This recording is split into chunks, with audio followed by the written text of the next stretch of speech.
السلام عليكم ورحمة الله وبركاته. أهلا بكم من جديد الفيديوهات عبر قناتكم تركيا مباشر. أصدقائي، في هذا الفيديو أنقل لكم بشرى سارة للعائلات السورية المتواجدة في تركيا حاملة الكملك أو الخاضعة للحماية المؤقتة.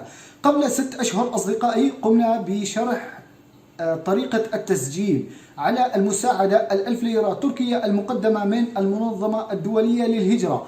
حينها كانت بدايات انتشار فيروس كورونا في تركيا، وأيضا أصدقائي خسارة الكثير من السوريين أعمالهم. بطبيعة الحال أصدقائي، منذ ذلك الوقت من 6 أشهر الكثير من السوريين حصلوا على المساعدة طبعا عن طريق الBTT، ولكن الموجه الأساسي لها هو المنظمة الدولية للهجرة أو ما يرمز لها IOM.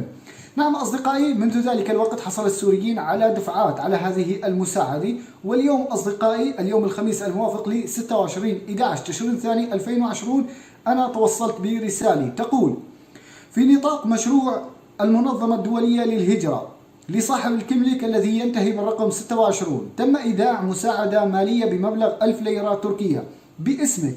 يمكنك استلام بطاقة الBTT من أقرب فرع للBTT عن طريق إبراز بطاقة الهوية الخاصة بك الكملك. بمعنى أصدقائي، كيف أحصل على هذه المساعدة؟ باختصار، تأخذ هذه الرسالة وتذهب طبعا إلى الموظف الموجود في أقرب فرع BTT، يعني بأقرب إليك، ثم تقوم بإعطائه الكملك، نفس الكملك الذي ينتهي بالرقم طبعا الذي سيتم إرساله لك. على سبيل المثال في حالتي ينتهي الرقم ب26. طبعا أصدقائي، تحصل حينها يقوم الموظف بإعطائك بطاقة الBTT، وتذهب أنت بطريقك إلى أقرب صراف BTT وتسحب المبلغ.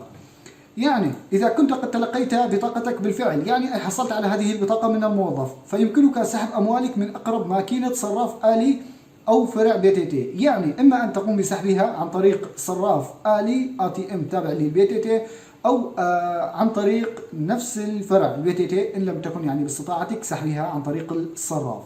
إلى هنا أصدقائي، أي سؤال أي استفسار قم بوضعه في التعليقات لنجيب عنه أصدقائي. للعلم أصدقائي، هذه أول مساعدة أتوصل بها يعني منذ تواجدي في تركيا. إلى هنا أصدقائي، ندعوكم للاشتراك في قناتكم تركيا مباشرة، تفعيل خيار جرس لتتوصلوا دائما بكل جديد. إلى هنا، والسلام عليكم ورحمة الله وبركاته.